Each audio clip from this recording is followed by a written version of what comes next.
Well, I thought I'd show you the progress of all of the cars that I've been working on for the past month or two. I've been getting ready for the train show that's near us that I'm going to be taking and getting tables at. I'm going to take all this to it and try to get some sold and then put the rest online. But anyway, we will start. As you can see, there's just a variety of weathering, light to heavy to none, some with graffiti, some without. So I will just, we'll come in slowly and we'll talk about each group as we go along here. So in the first row, you will see these are all Walther's container cars that have everything's been weathered again. If I didn't mention that before, top, sides, bottoms on everything. Every car, every container been weathered. And the graffiti, all the graffiti is hand painted. None of this is decals.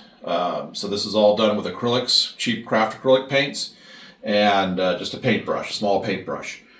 So as you can see, the weathering on the top, on the containers themselves, it's got some really fantastic rust effects from potentially like salt from transit from overseas to here. And then of course the containers themselves, the cars themselves are just weathered lightly, but just have some really great grime effects. And the all the trucks are painted to match the style, the weathered style. So that's the Maersk and container cars. Down here on the end is that we featured in a separate video, is the prototype car. We've actually got a photo of this that shows this exact car. I took a basic AccuRail car, renumbered it, painted the top the way it's supposed to be with the white hatches, the silver, did brush silver for the walkways, and then the graffiti is the exact graffiti that is on that car. So this is the first in our prototype series. There'll be a bunch more of these to come. So then in the second row, we have all of the gondolas. Well, not all the gondolas, just some in the fourth row. But this is the bulk of the gondolas, and these are a variety of manufacturers, mostly Walther's, Roundhouse, and Athearn. And all of these have been weathered, again, heavily, and all of this is, like I said, hand-painted graffiti.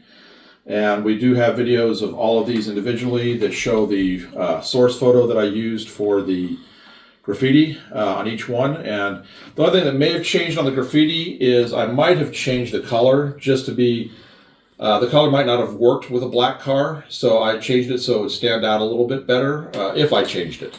I don't know if it is or not, but as you can see, there's some special edition Wisconsin Centrals here.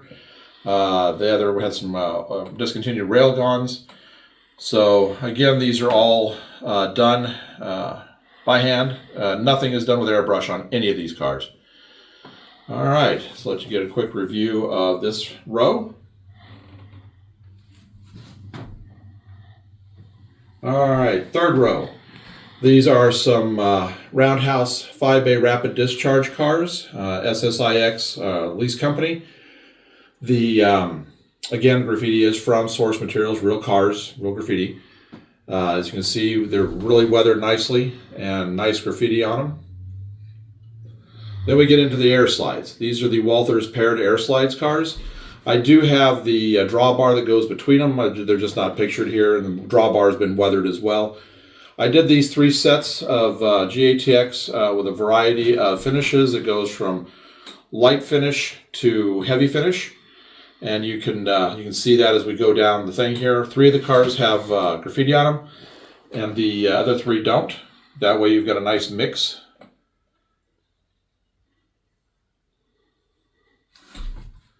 All right, so the the fourth row.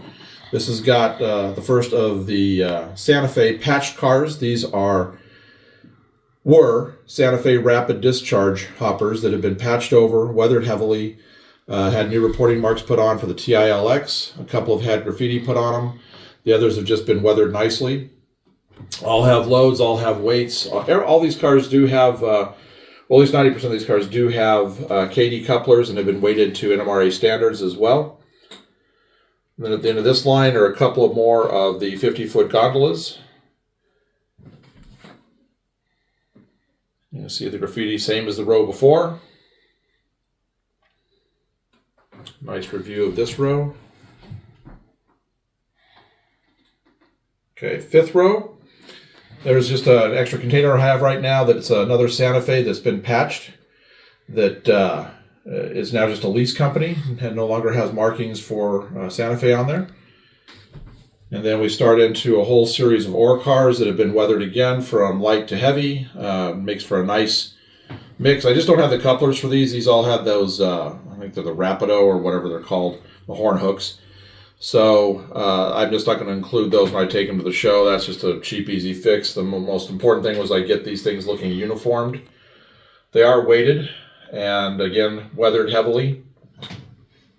And a variety of companies, too. LS&I think there's Detroit, Toledo, and Ironton on there, and Milwaukee Road, I think, and a Union Pacific possibly. I don't remember. I just got to weathering them, and it just kind of... That was a week and a half, 2 weeks worth of weathering, and I don't remember exactly what I've got in there. All right, final row has a custom painted, undecorated mechanical reefer that I have painted for a sun-kissed reefer, and you can see the decals on it. This is all custom decal painted, weathered a little bit, not a whole lot. It looks like I kept this almost brand new. Most of the weathering is just on the underside, the trucks and the underframe. Then we've got 3 more of the Roundhouse Santa Fe, ex-Santa Fe cars that are the patch jobs. That one has graffiti, the others are just weathered, again, a variety of weathering. And all have loads. Then we come to the ACF Centerflow. This is the demonstrator car, weathered nicely with Rumbly Rugby hand-painted graffiti on it. Again, all sides done, nice weathering on the top, show dirt and age. The last one is a cryogenic reefer, Simplot. And I just thought I'd have a little fun with this one. I couldn't find a source material for this, but I wanted to do something just kind of funny. So I did Kevin from Minions, and the way they say hello, instead of hello, it's bellow. So I just put that on there, and we're going to be doing a set of Automaxes, really long, and I'm going to be doing a whole bunch of them with the Minions. So anyway, this is the review of what's going to the train show next weekend, and hope you've liked it. The reason I've got the containers out front is there's a fella coming to look today that might be interested in taking some, so that's why they're front and center instead of having the tallers to the back. But I think everything came out looking good. There's still 6 cars upstairs that are yet to be finished. There's a few more of the patch hoppers, another one of the prototype cars, and another pair at Sioux line for the air slides. So this is what I'll be taking, and hopefully we'll have some good luck with it. But anyway, a lot of work here. Hope you've enjoyed seeing the review of it and everything that was involved. And if you've liked this, like I said, please like and subscribe to our videos, and you'll be able to keep up to date with everything that we've got going on. Thank you for watching.